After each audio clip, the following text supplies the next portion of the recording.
Well, good afternoon. Welcome to the family farm. These are some dairy goats, and in an undisclosed location in Lane County. We're on a little farm with a woman that I know, and in fact, I've actually helped take care of her goats for her, and she reciprocated the same thing. When you live in the country, you milk each other's goats when you go on vacation. It's just the way it is, and that's the way small farmers operate. And that's one of the very cool things about being a small farmer.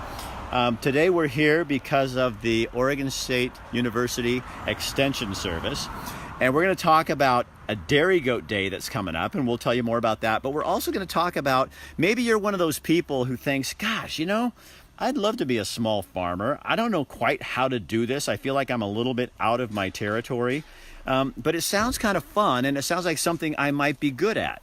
Well, that's what we're going to do today, is kind of explain to you what that is, how it works, and we're going to look at some cute goats. So we're going to start. I'm going to come in here. How do I get in there, Becky? Yeah, let me help you. Here we go. All right.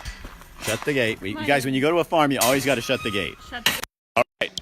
You are? Hi, I'm Melissa Ferry, and I work with the OSU Extension Small Farms Program. And so, oh God, people, excuse me.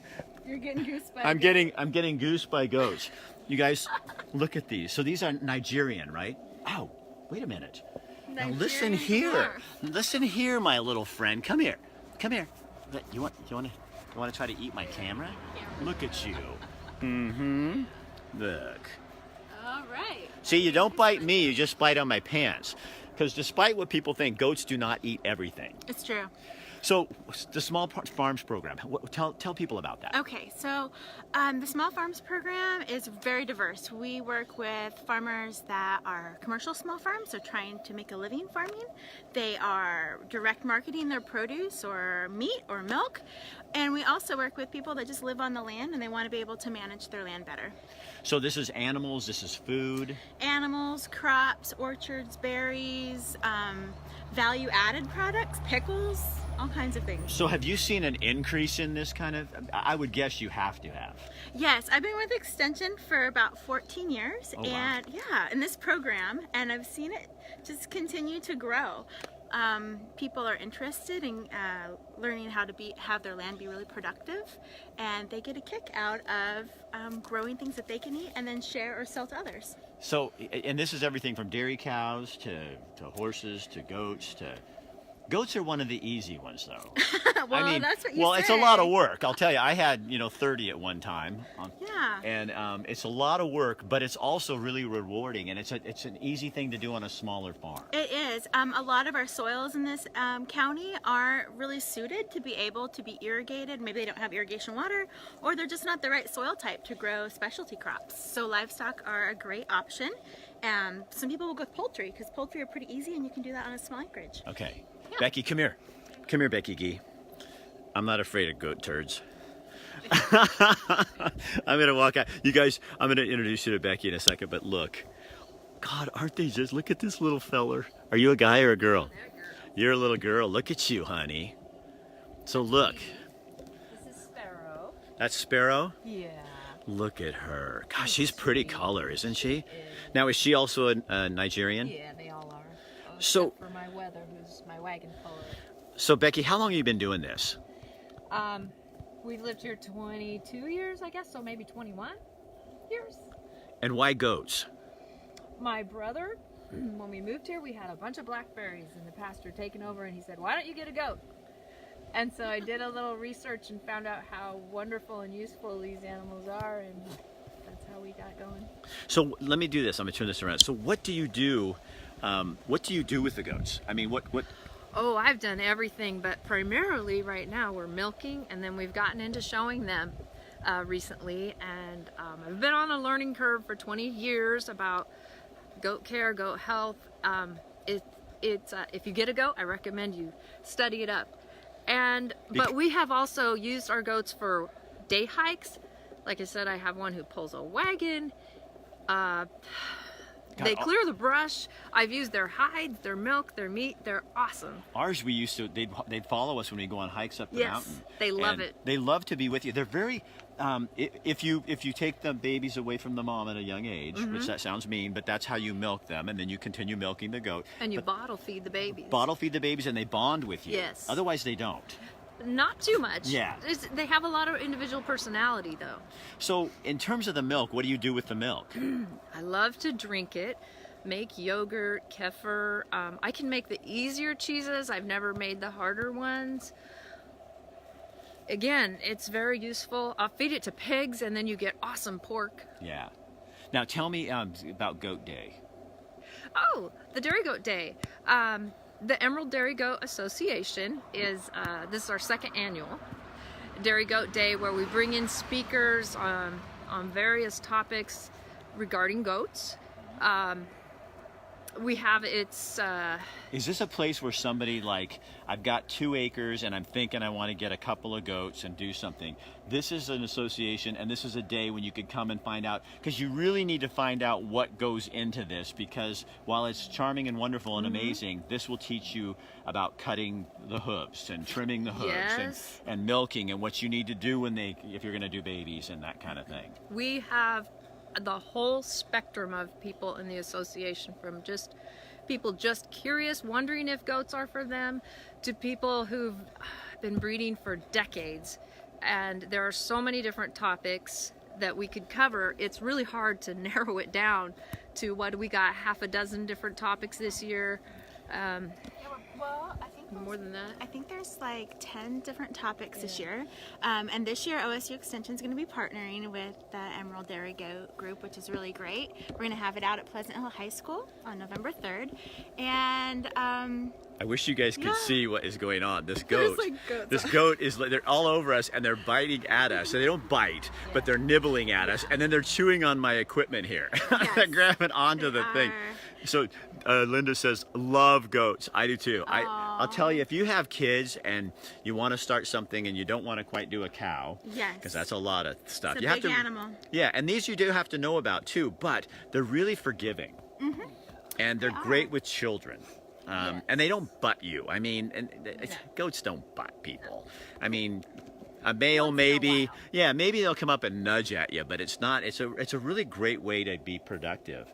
You just need to give them shelter, good food, good water. I mean, just like any other animal pet. And then you could actually even turn goats into business if you were so inclined. Yeah. So you have, I mean, Yeah, I'm trying to break even. are you? You're just trying to break even. Yeah.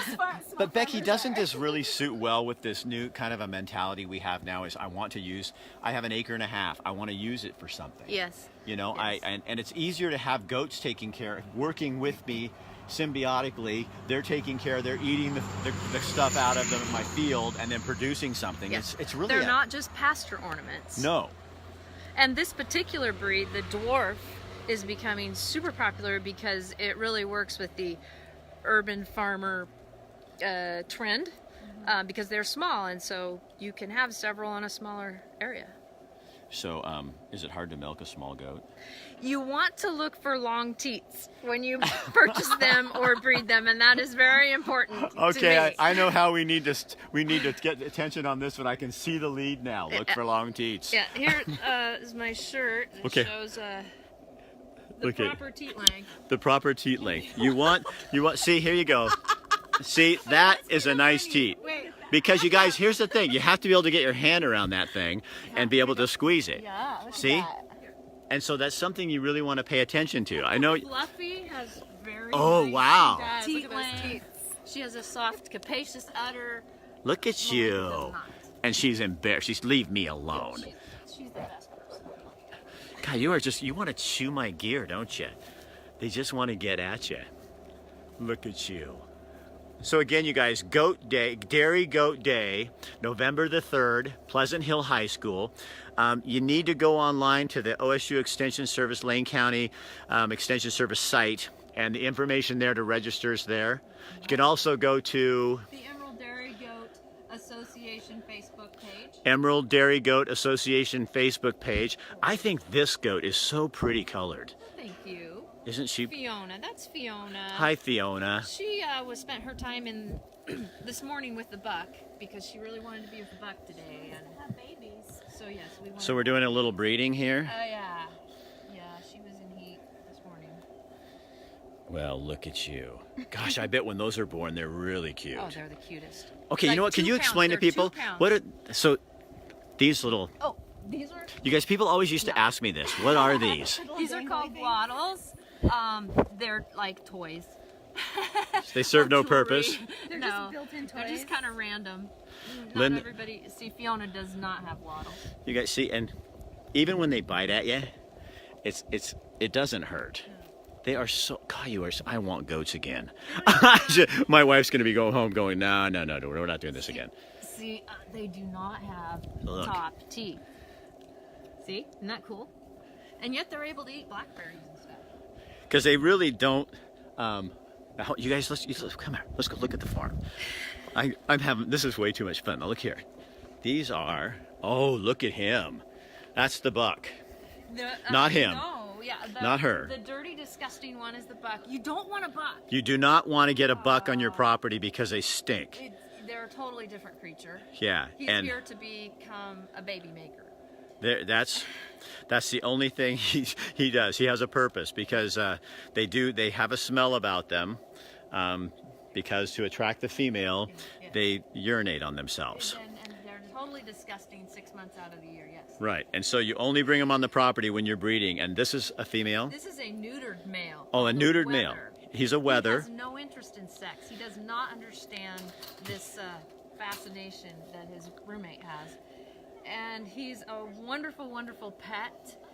And he is like full size, so that's why he's so much bigger. He's an alpine. He can be great on the trails for a pat goat, and he is in training to pull a wagon. So you guys, you can get weathered males, and they obviously you can't milk a male. I just want to make sure people understand that. You never know how much we know. And a male on the property is only here for breeding, so he has one purpose, and that's it. The rest of him is kind of stinky. And here's the girls, and they do serve a purpose. Becky, thank you for letting us come out here. Oh, thank Oh you my for gosh. coming. You guys, so again, if you are even have a couple of acres, they can tell you how many goats you should have on that property. They can give you all the information you need to kind of know to get that going in your yard. But it's not just goats. It's any kind of small animals. It's planting. You guys do farm stuff too, right? All kinds of farms. Any kind of farming. If you have some land and you want to make it more productive, this is the woman to talk to. So Yeah. again, your name and how do they get a hold of you? My name is Melissa Ferry, and I'm based out of the Lane County Extension Office in Eugene. And you can contact me via email or just call the Extension Office, and I'd be happy to help. All right. Yeah. Thanks for Thank bringing us you. out here. No, you Yeah. brought back some really good memories and stuff. Good. And I'm I think glad. it's good for people to see the possibilities because this really is something that you could do that is not that difficult and really super fun and rewarding. And if you have kids, goats are such a great I don't want to call them a pet, but they can be. But when they're productive, they're just a really great animal. They, my kids would ride on it. We had big Nubians. They'd get on the back of those things and ride around, and they loved them. All right, you guys. So we are east of Springfield, out in the country, with the Lane County Extension Service. Thanks you guys for having us out. And thank again, you. look online, share this with your friends, let people know, and we will be coming to you tomorrow from the Pacific Pub Cycle, and we're going to be with the folks at MindWorks, an organization where different groups of people get together to work. It's kind of an incubator, and we're going to show you their offices, tell you about what they do, and we're going to ride the pub cycle to get there. All right, we'll talk to you guys later. Have a good day.